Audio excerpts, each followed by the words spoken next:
violence and other kind of violence.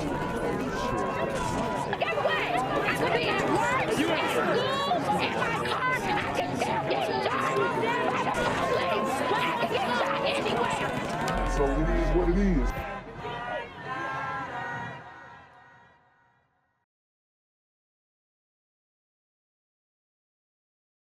What's good, cyberspace? It's the Black Gen Z Mindset. Make sure you go ahead and like, comment, share, subscribe, and let's get into the video. Yeah, more breaking news from overnight to tell you about Jacob. Police are now searching for the suspect who shot and killed two men outside a Southwest Houston convenience store.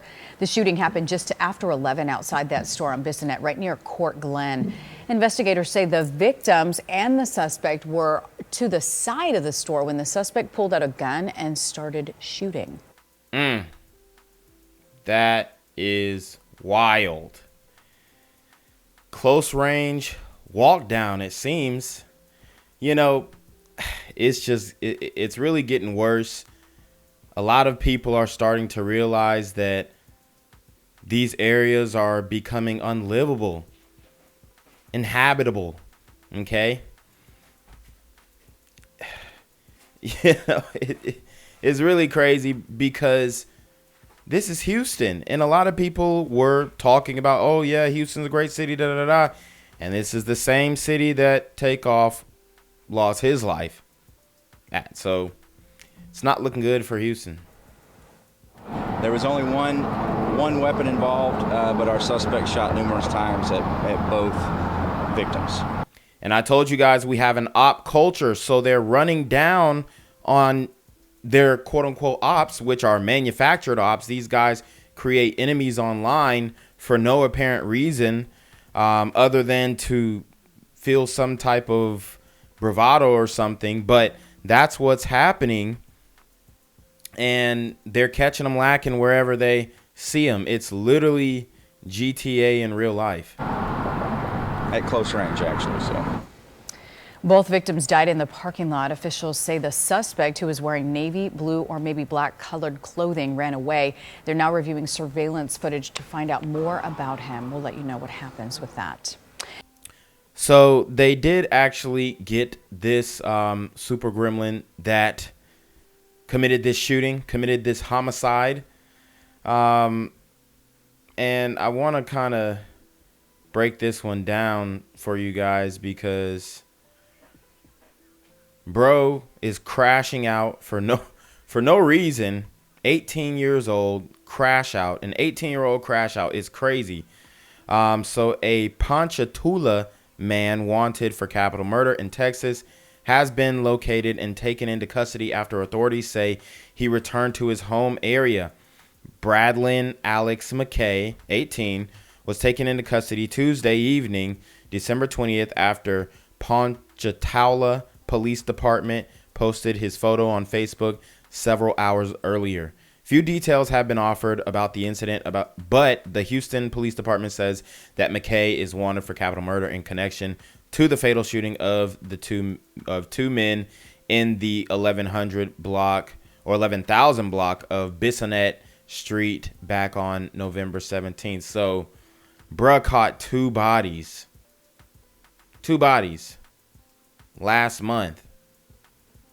These super gremlins are on demon time. On tonight's breaking, bond, an ex-con on parole allegedly commits murder while free from jail on a PR bond. Fox 26's okay, so I don't like how they just skated over that PR bond. Okay, the PR bond stands for personal recognizance. So he was arrested for committing a homicide, for deleting somebody, and they let him out on a personal recognizance bond saying, hey, you know, we feel like you're able to just be outside and not commit another homicide, maybe because of good behavior. Maybe it was a issue, you know, in the clerk's office, or they made a mistake. But what it appears is they're just letting out, you know, super gremlins to go out in the streets and start deleting people at random. Randy Wallace is here with us tonight. He has the latest in his ongoing series. Randy. Yeah, Jonathan, people on parole are serving the remainder of their sentences in the free world. We've noticed several instances in which the state's prison system and the courts take little to no action when parolees commit new crimes. 56-year-old Michael Carl Draper has 6 felony convictions. My man is 56 and still out here deleting people. That's wild. The big one was in 2010. He gets 25 years for aggravated robbery with a deadly weapon. In December of 2020, Draper is paroled from prison. He will be on parole until 2033. Last August, Draper was charged with felony drug possession. 184 Judge Abigail Anastasio grants Draper a personal recognizance bond. I can't fathom why you would justify that a defendant who is on parole for a violent offense, it's in the best interest of public safety to give him a PR bond. It wasn't in the best interest of 33-year-old Satisfield Landry. Police say he was shot to death last month in the parking lot of a gas station at 7401 Cullen Boulevard. The killer, police say, Michael Carl Draper. So there were several bites at the apple here that were sadly missed that could have prevented, from my perspective, the death of Satisfield Landry. We've been seeing more and more instances of parolees getting bond for new criminal charges instead of a trip back to prison. Dang, and guys, hold on. Last June, we told no charges instead of... Bruh. I mean, all these brothers just lined up. It's getting a bit ridiculous, man. It's getting ridiculous. A lot of these crimes that are being committed are violent crimes. You know, dudes trying to be hard, domestic violence, whatever. Okay. But it's got to stop, man. Of a trip back to prison. Last June, we told you about 30-year-old Quentin Allen, a convicted armed robber who spent almost a decade in prison. Allen was paroled December 3rd of last year, and within 2 weeks, he's charged with felon in possession of a weapon. He, too, was given a PR bond, which, again, simply defies logic. While free on his PR bond, police say Allen shot and killed 29-year-old Luis Espinoza. Damn. 2 men would be alive today if the... So it looks like he went and clapped him a burrito, brother. So what are we doing here? I mean, even when it comes to the solidarity between the comunita and the comunitino, it's not looking good. So, you know, we're creating too many enemies, and just the way that they're just handling the courts right now is absolutely absurd. But it's beneficial to the super gremlins who are going in and out of prison and committing more crimes, leading up to them committing a homicide.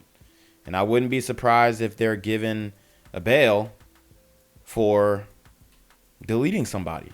The state's prison system and 2 felony courts had made better decisions. The decision by both the parole division to allow somebody to remain on supervision and by the courts for allowing a PR bond for someone who's on parole for a violent offense. Michael Draper was arrested on the murder charge last Friday. The parole division has filed a blue warrant against him, which means he cannot be granted bond. Randy Wallace, Fox 26 News. At 10, 3 families impacted by deadly police chases are suing the city of Houston. Now, they argue the Houston Police Department has the disturbing pattern of pursuing black drivers through black neighborhoods. So, you know, we're seeing how they are just throwing out super gremlins, murderers, guys who are committing homicides and violent felonies and criminal offenses out into the streets to, you know, terrorize the citizens, the law-abiding citizens. And then on the other hand, you have the community and the families who are in these communities or the communita trying to sue the police for doing their jobs. Putting innocent lives at risk. ABC 13's Brianna Connor joins us now. And what are they using to prove this case, Brianna? Well, their attorney has compiled internal data from the city of Houston's police department. And take a look at this. It's an example from the east side and shows what he says a direct correlation between where these chases are happening and Houston's black neighborhoods.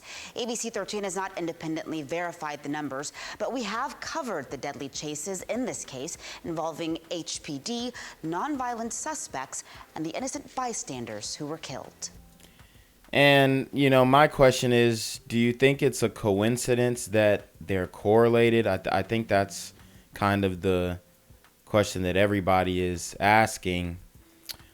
Is it that they are specifically targeting these areas, or these areas just so happen to be the most violent? I got 4 white bills in a car near El Dorado. There's a car by the track. I'm not sure which car first. One day you're here and the next you're gone. 3 families dealing with the deaths of their loved ones caught up and killed in 3 separate police chases. However, the cases are combining into one, where attorney Mike Doyle is attempting to prove that the Houston Police Department engages in a pattern and practice that violates the Constitution. For these families, they're never getting their loved one back. But what this includes, and really any civil rights case includes, is a hope that the decision makers that don't just see this going on and more or less bless it and let it keep going on, actually take steps to stop the conduct, stop the behavior. And for these families, it's a huge part of it. So, you know, I'm not familiar with these specific cases, and I do send my condolences to the families. Another question that I would have is maybe who is running from the police, and why are they running from the police? Why they didn't just pull over? Why are they leading police on a high-speed chase? And are these people impacted by these high-speed chases? Are they just like bystanders? Because in that case, then it would be the onus would be on the person that led the police on the high-speed chase. If we're going to be just, but it seems like they just want to slap it onto the police and collect a check. Suit alleges that black drivers are targeted more often than whites, and high-speed chases occur in black neighborhoods more often than in other areas. Doyle says this puts people in Houston. Could that be because, unfortunately, in the community, we're less reluctant to pull over? Or, you know, maybe we'll pull over for a second, wait till the cop get out the car, and then dip off? I don't know, you know. I'm just asking.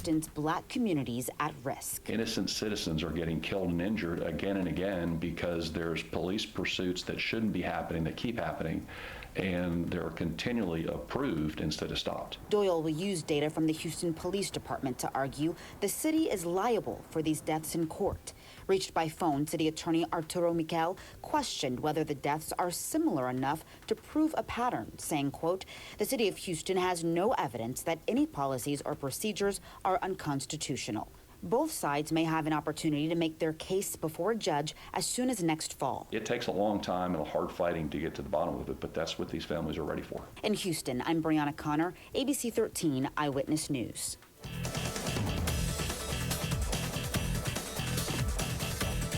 Yo, what's good, BGZM News 17 family?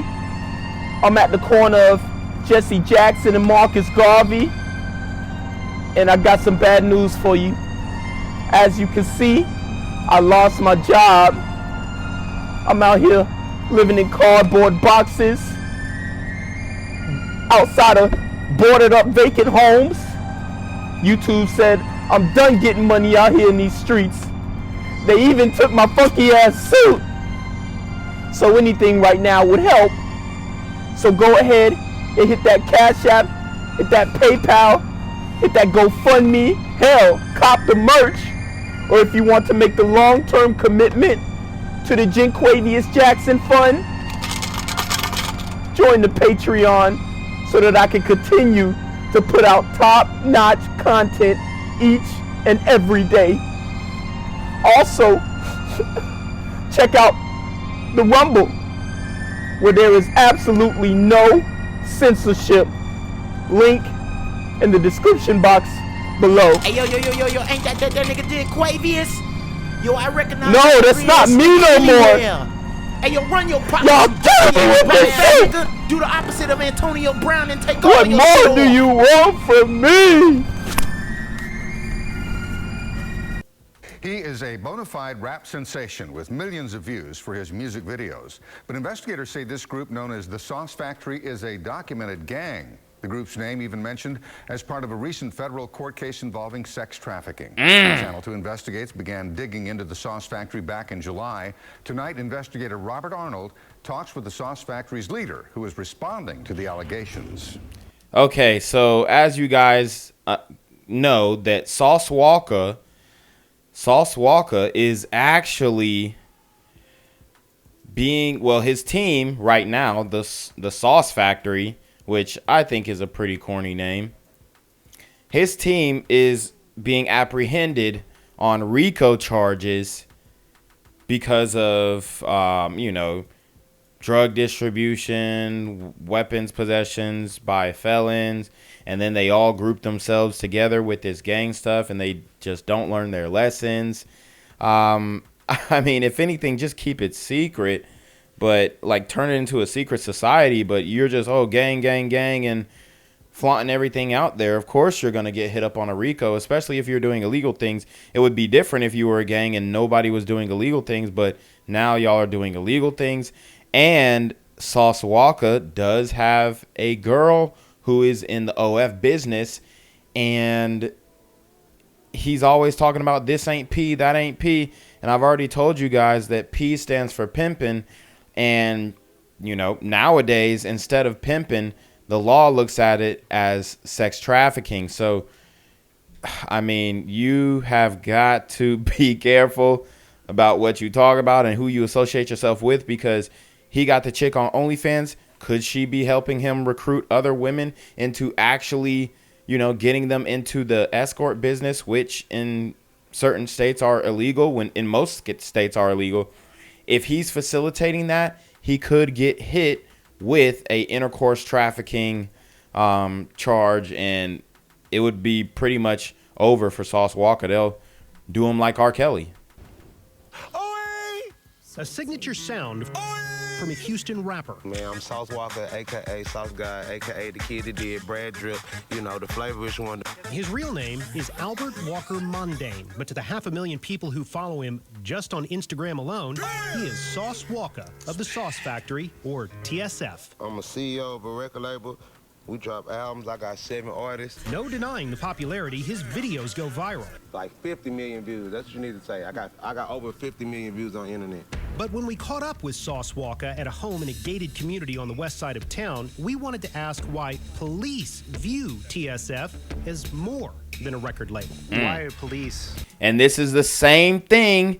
This is the same thing that Young Thug is getting caught up in. Dog, I'm telling you right now. And I think they grabbed 18 guys, something like that. I don't know. I have to double check. I got the article pulling up. But this is a report from 2018, y'all. Sauce Walka is in deep doo-doo. Sauce Walka is in a lot of trouble. All them days of swinging your dang-a-lang on OnlyFans and smashing Bambi and all this stuff, it's over. And guess what? She is going to be on to the next man, and she's going to use another guy in her OF videos. She's going to use another man in her OnlyFans videos once you get locked up, because what did he say he was? The CEO of the Sauce Factory. The ringleader is you, Sauce Walka. He's the ringleader. And just like they're doing the Thug, they want the guy at the top. It's no longer that they get the guy at the top and then he sells out his minions. Nah. They don't play that game no more. They want the guy at the top. Label the Sauce Factory a gang. Honestly, I don't know I don't know if it's just probably a misunderstanding from the videos or something. Sauce Walka a misunderstanding from the videos. Come on, bro. Lord have mercy. He's had past trouble. In 2009, police say he went by AWOC and was a member of a criminal street gang called Mash Mode. He pleaded guilty to deadly conduct charges after being accused of shooting and wounding a person during a concert at TSU. He served his probation and says he put that life behind him. That was just me being a younger myself, and I've matured and grown up to a man now. Hold on. I'm maturing and growing up to a man now, but you have barrettes in your hair.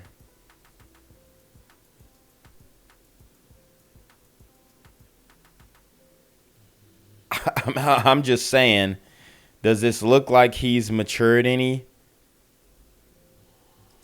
At TSU. I mean, as a matter of fact, he doesn't have the barrettes in his hair here. He looks more mature here than he does in in that, you know, bright jean jacket and the barrettes. He served his probation and says he put that life behind him. That was just me being a younger myself, and I've matured and grown up to a man now. He says current accusations against TSF are either lies or people confusing gritty lyrics in videos with real life. Every celebrity has lies and made-up stories and folk tales and things like that made up about them. And to be perfectly... Folk tales? Nah, bruh. They got you on RICO charges. They got paperwork. They got indictments.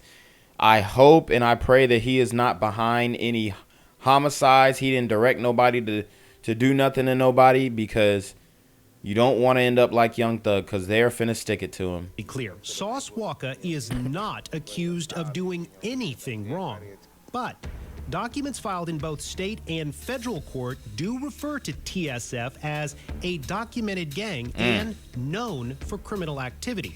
TSF recently came up again during a hearing in federal court as part of an investigation into sex trafficking of minors. Wow. Oh, man. And it doesn't look good that his girlfriend or baby mama, I think he even got that woman pregnant, is an OF model. So if he's getting minors involved, oh, man. This deputy testified the investigation started with a Thanksgiving call for help from an underage girl at this motel off the North Freeway. Oh my, bruh, it is not looking good for Sauce Walka. Guys, this came out in 2018. We'll read what's going on now, but I just want to give you guys a little understanding of who Sauce Walka is and some of the things that the Sauce Factory has been involved in. And he's repping up TSM, got hashtag TSM. Bro, TSF, you need to distance yourself from the Sauce Factory, bro, because it's a documented gang. I mean, come on, bro.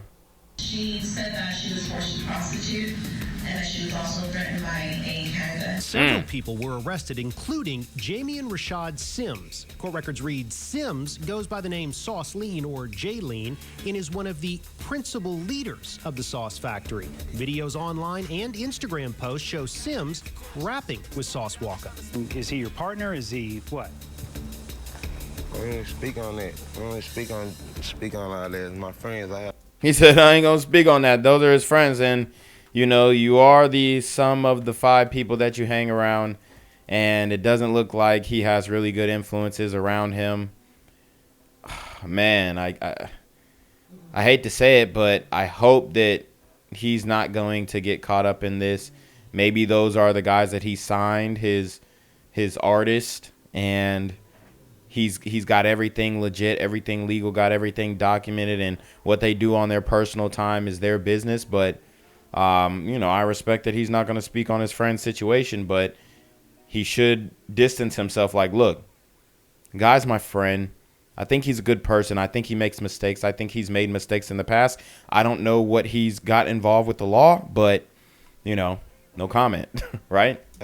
Sauce Walka says Sims was just one of several rappers hoping to further careers under TSF's umbrella. He says anything beyond music does not involve him. Have you talked to him since he got arrested? I'm not speaking on none of that. Still, the federal investigation involved... He looked like he was finna pull up his pants and steal off on the investigator. Have you talked to him since he got arrested? I'm not speaking on none of that. Still, the federal investigation involving Sims and others landed on TSF's doorstep, literally.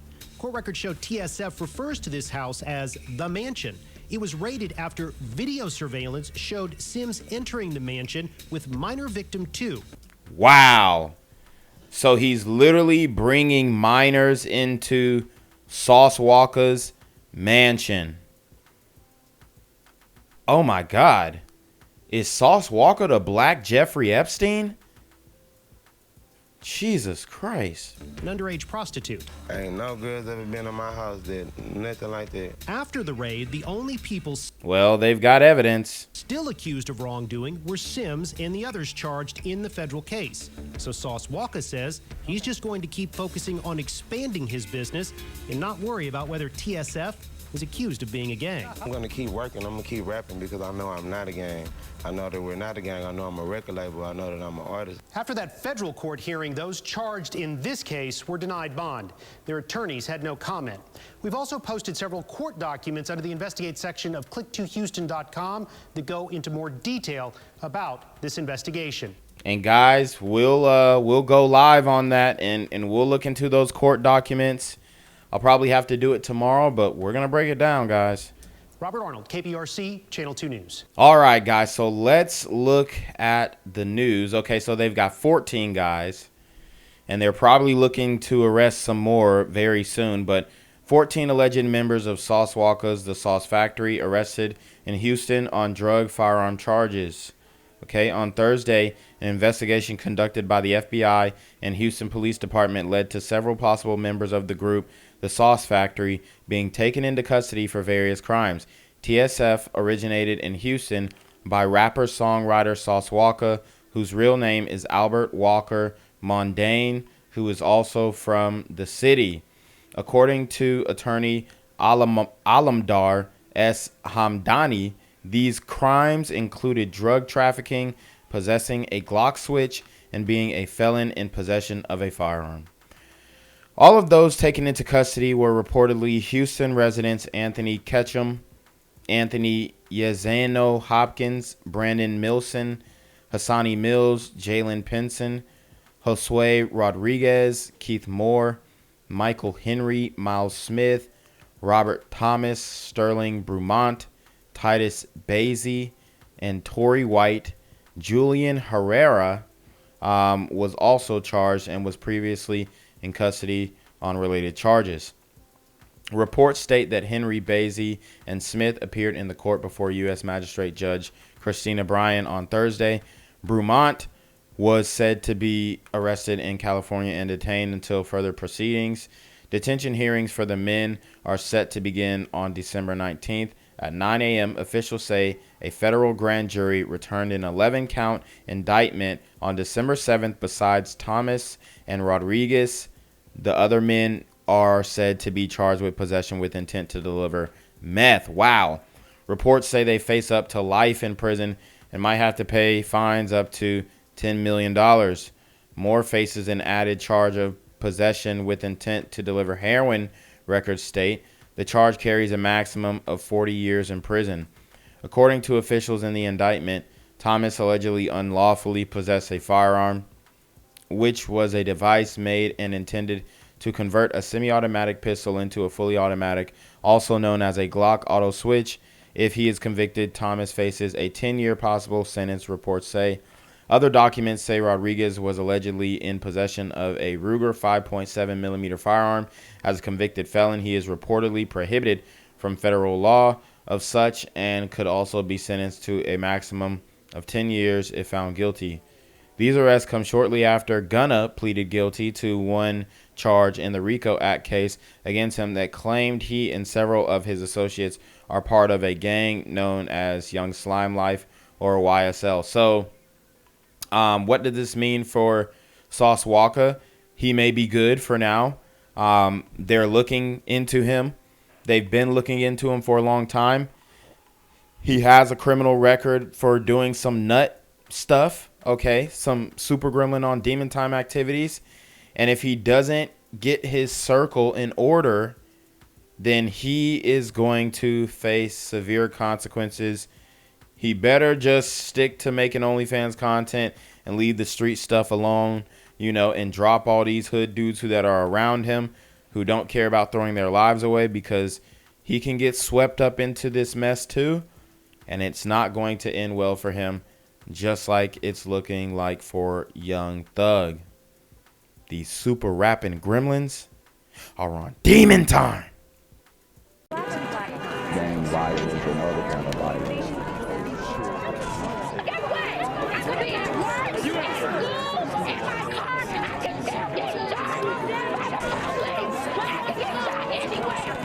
So it is what it is.